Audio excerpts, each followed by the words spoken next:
Hola, ¿qué tal? Muy buenos días. Me da mucho gusto que estés aquí con nosotros esta mañana, listo para estudiar la palabra de Dios. Espero que estés muy bien, que Dios te esté cuidando y pues se supone que esta semana van a dar el anuncio las autoridades de que empiezan a reactivar las actividades no esenciales.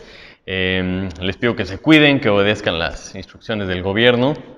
Y en cuanto a nuestras reuniones, vamos a estarles avisando qué días o de qué forma vamos a regresar a tener nuestras reuniones. Entonces, espero que estés ahí al pendiente de los avisos, de los anuncios y de los chats y los medios de comunicación que tenemos en nuestra iglesia, porque si Dios quiere, pues podremos hacer algo pronto.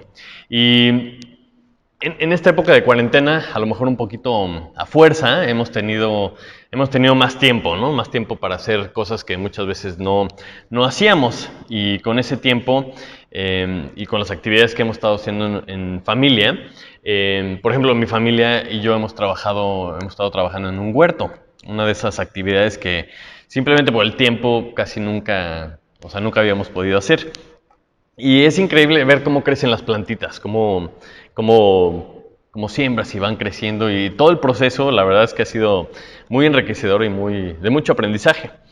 Y creo que cada etapa tiene su chiste, ¿no? Desde poner, en dónde las vas a poner, preparar el espacio, desde preparar la tierra, que tiene que ser buena tierra con nutrientes, que no tenga piedras, que no tenga mucha arena, sino que sea una buena tierra, ¿no? Después tienes que escoger las semillas, qué quieres sembrar, qué quieres plantar, pensando en pues, qué quieres tener después para comer, ¿verdad? Y después las riegas, ¿no? Le empiezas a regar, le empiezas a cuidar. Y después de esto como que viene un tiempo de espera, ¿no? En lo que a ver si sale alguna plantita, ¿no? Y aparentemente no pasa nada. Pero después con el paso de los días de repente sale una pequeña plantita. Y ese fue un momento así como de mucha celebración, ¿no? Todo el mundo en la casa le tomamos fotos y fue algo muy padre. Decir, bueno, ya salió una plantita, ya agarró por fin la semilla.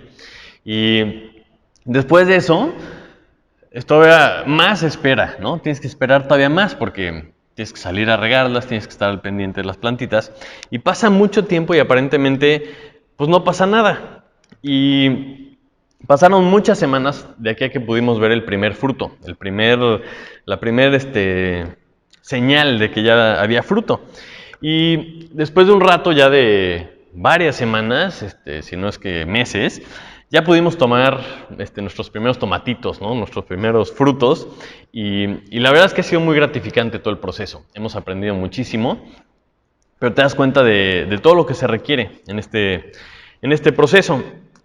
Pero todo el chiste de hacer un huerto, de trabajar todo este tiempo, de preparar la tierra, de hacer todo lo que hicimos, siempre fue pensando en el fruto. Siempre hicimos el huerto pensando en que algún día íbamos a tener zanahorias, cebollas, betabeles, tomatitos, porque el chiste es eso, ¿no? Que después de todo este trabajo te puedas comer el fruto del huerto. Si después de trabajar todo este tiempo no sale nada, o sea, no hay fruto, no te lo puedes comer, creo que sería bastante frustrante, ¿no? O sea, ese es el objetivo. Entonces, si no tiene fruto, pues sería algo muy decepcionante. Y el pasaje que nos toca estudiar esta mañana va muy de la mano con el trabajo que tienes que hacer en un huerto para que dé frutos. Y es muy similar el trabajo que hace Jesús a lo largo de su ministerio, a lo largo de su vida en el ministerio, con la vida de sus discípulos. Cómo prepara la tierra para que reciba su palabra y después la siembra en sus corazones. Está con ellos y espera que esa semilla transforme con el tiempo en una plantita que dé mucho fruto. Este pasaje nos muestra una pequeña parte de este proceso y vamos a ver cómo este proceso que tuvo Jesús con sus discípulos también lo tiene con nosotros. Y el chiste de todo esto, obviamente, es que llevemos mucho fruto. Entonces, si tienes tu Biblia ahí, acompáñame al Evangelio de Juan. Estamos estudiando el capítulo 6, el versículo 60 al 71. Juan 6, 60 al 71. Dice así la palabra de Dios. Al oírlas, muchos de sus discípulos dijeron, dura es esta palabra, ¿quién la puede oír? Sabiendo Jesús que en sí mismo que sus discípulos murmuraban de esto, les dijo, ¿esto os ofende? Pues, ¿qué si vieres al Hijo del Hombre subir a donde estaba primero? El Espíritu es el que da vida. La carne para nada aprovecha. Las palabras que yo os he hablado son espíritu y son vida. Pero hay algunos de vosotros que no creen, porque Jesús sabía desde el principio quiénes eran los que no creían y quién le había de entregar. Y dijo: por eso os he dicho que ninguno puede venir a mí si no le fuere dado del Padre. Desde entonces muchos de sus discípulos volvieron atrás y ya no andaban con él. Dijo entonces Jesús a los 12: ¿queréis acaso iros también vosotros? Le respondió Simón Pedro: Señor, ¿a quién iremos? Tú tienes palabras de vida eterna.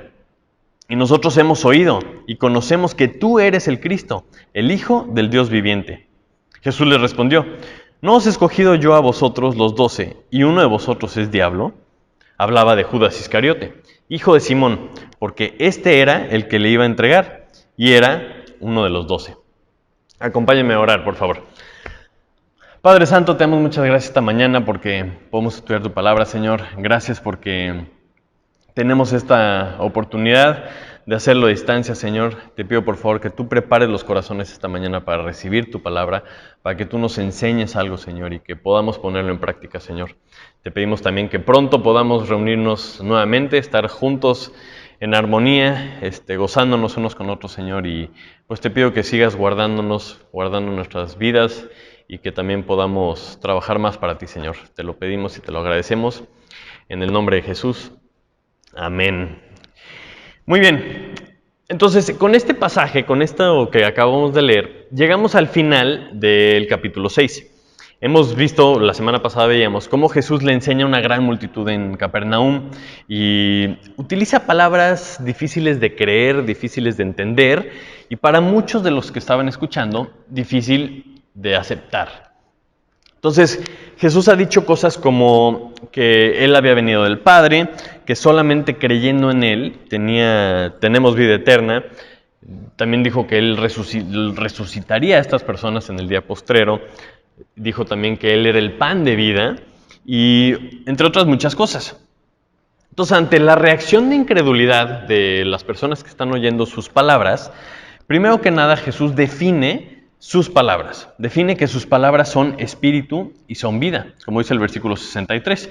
Dice: el espíritu es el que da vida, la carne para nada aprovecha. Las palabras que yo os he hablado son espíritu y son vida. Y veíamos cómo Él quiere que entendamos, que la gente que está escuchando entienda que hay una vida espiritual, más allá de lo que comemos y de lo que bebemos, y que Él era verdadero alimento espiritual, el verdadero alimento que necesita el espíritu para tener vida y para tener vida eterna. Entonces, si a lo mejor pensamos que esta fuera la primera vez que estas personas escuchaban el mensaje de Jesús, a lo mejor justificaría un poco su reacción, pero muchos de estos discípulos, que habla de los discípulos, ya habían estado siguiendo a Jesús mucho tiempo. Jesús lleva por lo menos 2 años de ministerio a estas alturas y ellos han visto muchas cosas, han visto señales, han visto milagros, han escuchado muchísimas enseñanzas.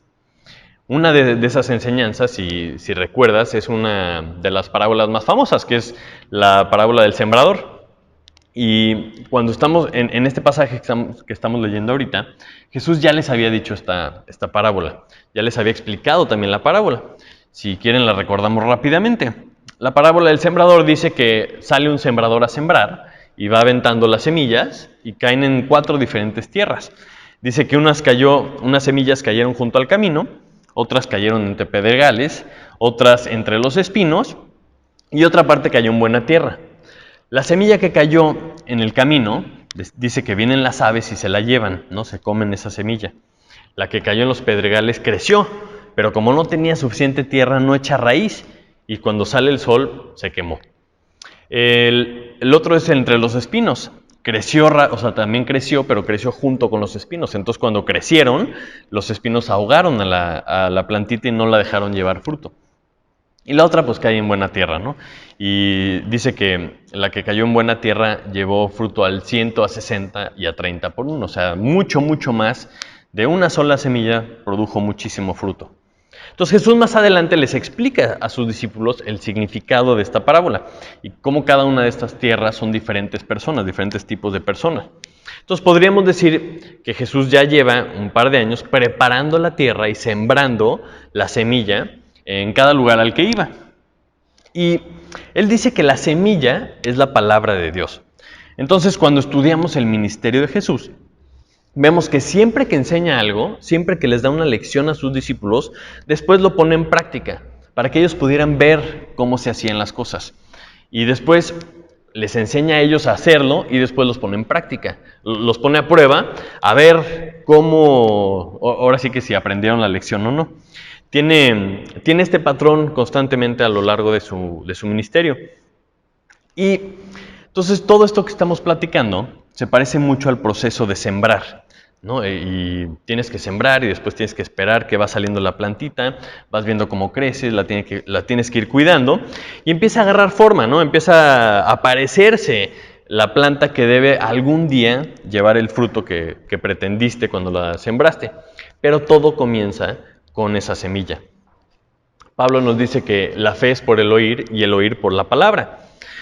Entonces, cuando Jesús le está platicando, o está predicando, o está enseñando a todas estas personas, los está exponiendo a su palabra. ¿Y qué es entonces lo que él está diciendo? Como leíamos el versículo 63, que dice, el Espíritu es el que da vida. Y lo que quiere aquí decir es que un pedazo de carne sin espíritu, pues es eso solamente, es un pedazo de carne que no tiene vida. Por eso cuando nace alguien, ¿no? Le dan su nalgadita al bebé y tiene que respirar, tiene que tener aliento de vida. Y cuando una persona muere, se dice que expiró o exhaló su último aliento. Quiere decir que ya no está respirando, ya no tiene aliento de vida. Entonces, la carne sin espíritu es eso, es un pedazo de carne, es algo que está muerto y sin vida. Pero las palabras que yo os he hablado son espíritu y son vida. Eso es lo que está diciendo Jesús. Y básicamente está aclarando o está profundizando que necesitamos esta vida. A lo mejor muchos de los que están ahí le preguntaron, ¿pero a qué te refieres si estamos aquí vivitos y coleando? ¿Cómo que necesitamos vida? ¿De qué estaba hablando Jesús? Desde el mero principio, cuando Dios le dice a Adán y Eva que no comieran del árbol de la ciencia del bien y del mal, porque el día que de él comieren ciertamente morirían, estaba hablando de esta muerte, de esta separación de Dios espiritual. Entonces cuando Adán y Eva desobedecen, eso es exactamente lo que sucedió. Murieron espiritualmente, quedaron separados de Dios. Entonces desde la caída de Adán y Eva, desde que cayeron en pecado, la raza humana ha estado muerta espiritualmente, separada de Dios y necesita de alguna forma recuperar esa vida que perdieron por causa del pecado. Pablo nos dice que cuando en el pasado estábamos muertos en nuestros delitos y pecados. Y esa es la verdadera condición humana. Para poder saber esto, primero tenemos que escuchar. Primero tenemos que escuchar la palabra de Dios para podernos dar cuenta de que estamos en esa condición, de que estamos muertos espiritualmente. Y después tenemos que creerla. Y es exactamente lo que Jesús está diciendo ahorita. Está predicando la verdad, está explicándoles que tienen la necesidad, todos tenemos la necesidad de esta vida, que a lo mejor no se habían dado cuenta, pues porque estaban muertos en sus pecados, ¿verdad? Y si no tenemos esa vida que Jesús ofrece, estamos muertos. Así de simple, así de claro, así de sencillo. Y estas palabras son difíciles de creer, a lo mejor, difíciles de aceptar. Por eso sus discípulos, como dice el versículo 60, dijeron, dura es esta palabra. Por eso cuando tú escuchas la palabra de Dios, solo hay dos opciones. Solo tenemos dos alternativas. O la crees o no la crees. Porque así es la palabra de Dios. No puedes quedarte así como sin nada, como si fuera una noticia sin importancia, como si fuera algo que te enteras y es intrascendente para ti. La palabra de Dios sí te afecta directamente, sí te implica directamente, te pone en el ojo del huracán. Y es aquí donde vemos en este pasaje estos dos diferentes tipos de reacciones. Por ejemplo, el versículo 60, como ya lo leímos, dice, dura es esta palabra, ¿quién la puede oír? Y luego en el 61 Jesús les contesta y les dice, ¿esto os ofende? Esta palabra es interesante porque significa, la de ofende, significa estorbo, como si fuera una ocasión de caer, como un tropiezo.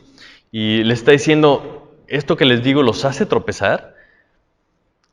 Entonces, cuando Jesús está hablando, cada una de sus palabras es escogida. Y el vocabulario que utiliza es muy importante porque conecta con sus enseñanzas anteriores y futuras. Usa las mismas palabras para que identifiquemos que están relacionados, están hablando de lo mismo. Y este es el caso con la parábola del sembrador precisamente. En Mateo 13, 20 y 21 dice, y el que fue sembrado en pedregales, este es el que oye la palabra y al momento la recibe con gozo, pero no tiene raíz en sí, sino que es de corta duración, pues al venir la aflicción o la persecución por causa de la palabra, luego tropieza. Entonces, esa es la misma palabra que le está diciendo, ¿esto os ofende? Como diciendo, a lo mejor estas personas son este tipo de personas que cayó la semilla y no tiene raíz. Estas personas habían recibido la palabra de Dios, habían recibido sus milagros, habían recibido incluso el pan, pero las palabras que Jesús les había dado no habían echado raíz en sus corazones. En cuanto a algo de lo que Jesús dijo no les sonó bien, no les gustó o no les pareció o los incomodó, a las primeras de cambio lo dejaron. Y lo increíble es que estos versículos no dicen que la multitud lo dejó. El versículo 66 dice, desde entonces muchos de sus discípulos volvieron atrás y ya no andaban con él. Sus discípulos, o sea, los que lo habían estado siguiendo, son estas personas que a partir de esto que escucharon dijeron, no más, yo ya no lo voy a seguir. O sea, porque lo que Jesús les había predicado, lo que Jesús les había enseñado, pues obviamente no les había entrado en su corazón, no habían echado raíz. Entonces, si tú eres un seguidor de la palabra de Dios, si tú estás constantemente exponiéndote a su palabra, tarde o temprano te vas a confrontar con algo que te va a orillar a tomar una decisión, a cambiar algo, a dejar algo o a ajustar algo. Y tarde o temprano te vas a topar con algo que no está de acuerdo con tus pensamientos. Y aquí es uno de esos momentos, como les platicaba en el huerto, es unos momentos en donde vas a poder ver si está saliendo una plantita o si no está pasando nada. O sea, porque estamos en el proceso de que queremos llevar fruto. Y este tipo de enfrentamientos con la palabra de Dios son los que nos ayudan a ver si la tierra en donde cayó la semilla es buena tierra o no. Si está brotando la plantita o no. Si tiene futuro ahora sí que este sembradío o no. Entonces debemos recordar que si no dejamos que la palabra de Dios crezca raíz en nuestros corazones, no vamos a llegar a la etapa futura de poder dar fruto. Entonces, si solamente dejamos que la palabra de Dios entre en nosotros superficialmente, pero en realidad en el fondo nosotros seguimos controlando nuestras vidas, nosotros somos los que mandamos, cuando salga el sol, cuando venga la prueba, cuando salga algo que en realidad tengamos que hacer, ahí vamos a ver, ahora sí que qué planta tiene raíz y qué planta no. Porque solamente las plantas que tienen raíces profundas resisten las pruebas, resisten las tormentas, resisten los problemas. Por otro lado tenemos la reacción opuesta, la reacción que leemos en el 68 y 69, que dice así. Le respondió Simón Pedro, Señor, ¿a quién iremos? Tú tienes palabras de vida eterna, y nosotros hemos creído y conocemos que tú eres el Cristo, el Hijo del Dios viviente. La segunda reacción es la de Pedro, que dice, ¿a quién iremos? Y no como que pues ya no tenían de otra, no tenían a dónde ir. O sea, no era porque no tuvieran alternativa, sino le dice que nadie más tiene palabras de vida eterna. Y yo creo que también Pedro tenía un poco la actitud de saber de dónde lo sacó Cristo. Si tú sabes de dónde te sacó Cristo, por nada del mundo quieres regresar allá. Tú sabes que sea lo que sea, estás mejor con Cristo que donde estabas antes. Y si no, te pasa lo que dice el proverbio, que la puerca lavada vuelve a revolcarse en el lodo. Cuando tú regresas a la vida anterior de donde te sacó Jesús, es como si regresas precisamente al lodo. Entonces, sea lo que sea, cuando tú sabes que estás siguiendo a Jesús, es tu única alternativa. Todas las demás alternativas es como regresar al lodo. Y los discípulos, muchísimas veces escucharon algo que a lo mejor no entendieron. De hecho, hubo muchísimas cosas que no entendieron de las palabras de Jesús, sino hasta después de que Jesús muriera, después de que resucitara, incluso hasta después de que regresara con el Padre y hasta mucho tiempo después. Jesús les dijo alguna vez: si vosotros permaneciereis en mi palabra, seréis verdaderamente libres. No, seréis verdaderamente mis discípulos, y conoceréis la verdad, y la verdad os hará libres. Los verdaderos discípulos permanecen en su palabra. Es decir, se mantienen firmes en ella. No están buscando en otros lugares, no buscando otras cosas, porque solamente la palabra de Dios es la verdad. Y la explicación, ¿no?, como pasó con la explicación de la parábola del sembrador de Jesús a sus discípulos, viene hasta después. Los que permanecen en Él son los que tienen el panorama completo, la explicación. Y si permaneces en Él y en su palabra, Él te va enseñando las cosas, te va explicando las cosas y además te va demostrando las cosas que te está enseñando.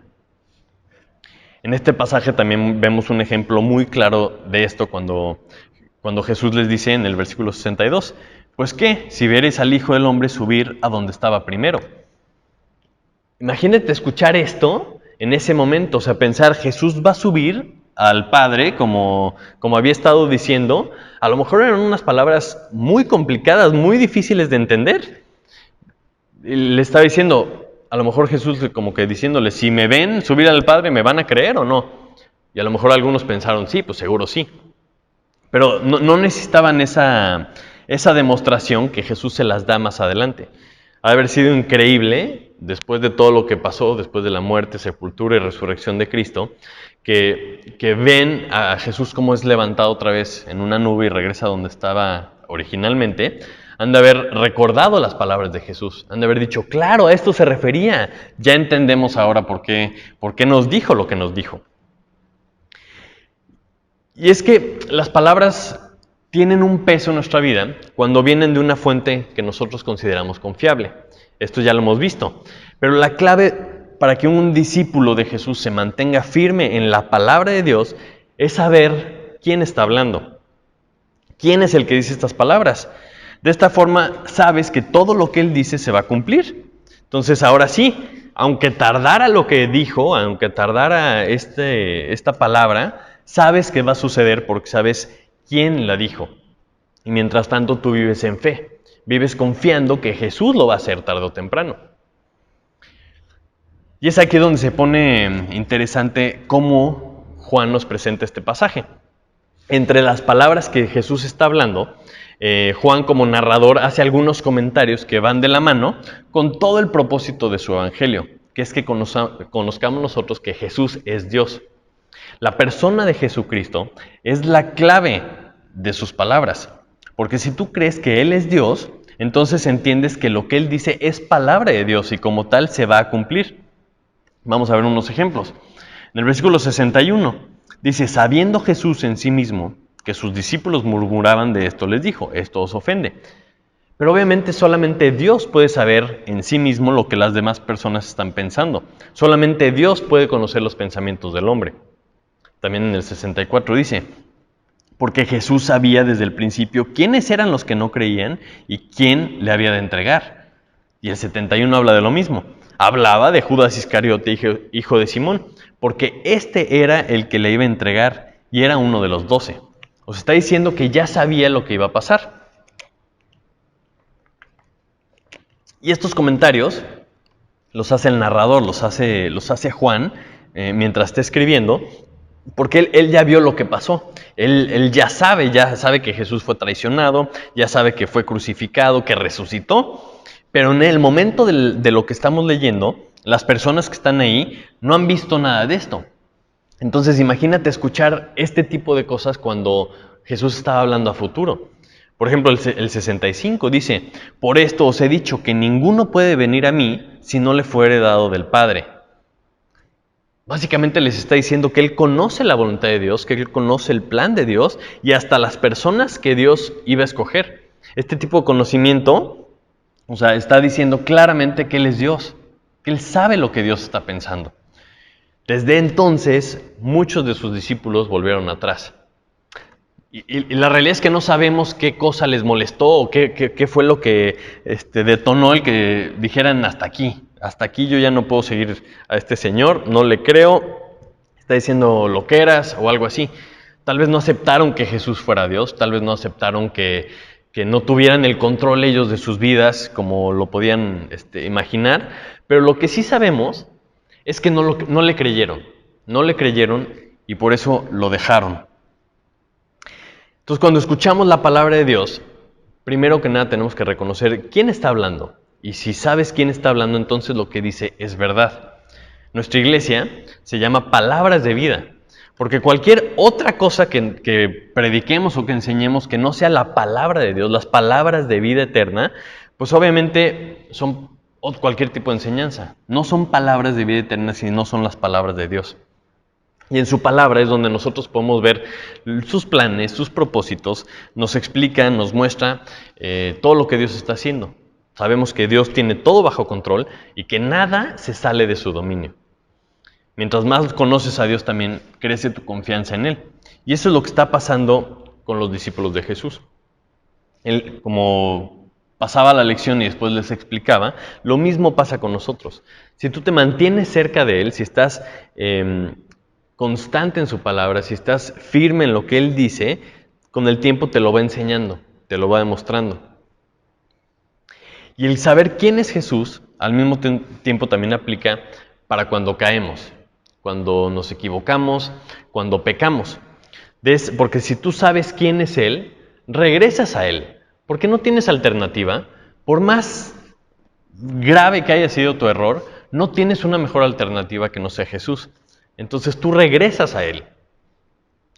Pedro mismo dice, hemos creído y conocemos que tú eres el Cristo, el Hijo del Dios viviente. Y este mismo Pedro fue el que cuando arrestan a Jesús, lo niega 3 veces. ¿Conoces a Jesús? No, para nada, yo no tengo nada que ver con Él. Se ha de haber sentido pésimo, se ha de haber sentido pero horrible por hacer esto.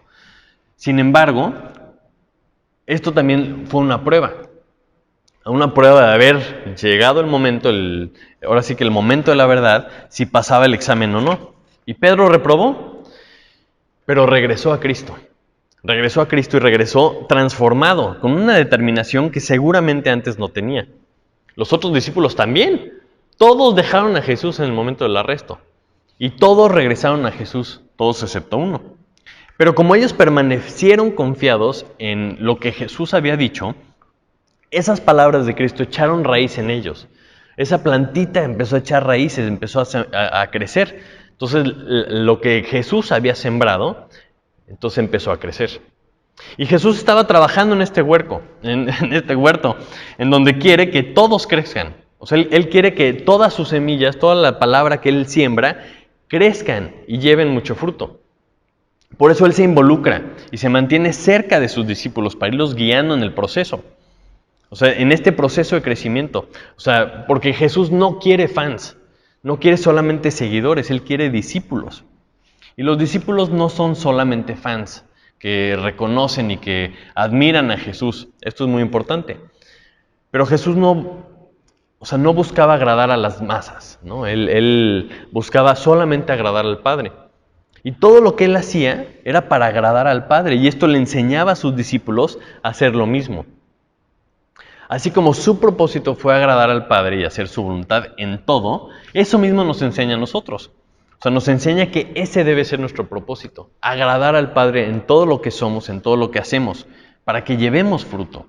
No solamente se trata de reconocer o ser un seguidor de Jesús así nada más, sino que Él en realidad nos quiere enseñar que este debe ser nuestro propósito de vida, el agradar a Dios. El plan es que seamos como Él, no solamente fans, porque su plan va mucho más allá. Esto es lo que nos motiva, esto es lo que nos maravilla y esto es también lo que nos da propósito. Entonces, si tú alguna vez has estado delante de alguna palabra de Dios y te ha incomodado o te ha hecho sentir raro, quiero que te hagas la pregunta, ¿tú también te quieres ir? ¿Tú también me quieres dejar? O sea, ¿estás dispuesto o no estás dispuesto a tú cambiar? No cambiar la palabra de Dios para que se ajuste a lo que tú piensas, sino tú cambiar para ajustarte a lo que dice la palabra de Dios. La Biblia está llena de ejemplos de siembra, de siega, de plantas, de cómo crecen, porque es un proceso que requiere un compromiso a largo plazo. Igual que, como decíamos, en la buena tierra, tienes que ser paciente y dejar que la raíz de la semilla crezca, que su palabra eche raíces en ti, para que tu vida pueda algún día llegar a estar llena de fruto. Él quiere que oiga su palabra y que crea su palabra. Y una vez que crea su palabra, que también hable su palabra para que otras personas también puedan oírla y puedan entonces creer también. Y este es el fruto que Dios espera de nosotros. Recuerda que somos tierra y como tierra valemos muy poco. O sea, la tierra no tiene un valor a menos de que tenga algo que produce. Y eso que produce tiene que ser la semilla, que es la palabra de Dios, que agarre bien, que eche raíz, que permanezcamos pegados en él hasta que llevemos mucho, mucho fruto. A 100, a 60, a 30 por uno. Y si tú eres un seguidor de Jesús, sigue el ejemplo de Jesús porque es el máximo ejemplo. Él nos enseña que debemos hacer la voluntad de Dios. En su caso, la voluntad de Dios era poder ofrecer un camino para reconciliar al mundo con Él. Era ofrecer un camino para la salvación, que implicaba obviamente un gran sacrificio. Ese sacrificio fue el que hizo Jesús, el sacrificio que hizo en nuestro lugar, para podernos reconciliar con Dios. Porque esa era la voluntad de Dios. De esta misma forma, Dios quiere que le entregues tú tu vida y que le aceptes lo que Él quería hacer, lo que Jesús hizo, y que sigas su ejemplo, que puedas permanecer en esa verdad, que permaneciendo en esa verdad puedas ser verdaderamente libre, libre del pecado, libre de la condenación, y no solamente para tener vida eterna, sino para tener un propósito eterno. Porque la decisión que debes tomar el día de hoy es creerle a Dios. Cuando escuchas la palabra de Dios, esa semillita de su palabra cayó en tu corazón. Pero cuando tú le crees, cuando tú crees la palabra de Dios, es cuando echa raíz. Y echar raíz es el primer paso para poder llevar fruto y cumplir el propósito que Dios tiene para cada uno de nosotros. Acompáñame a orar.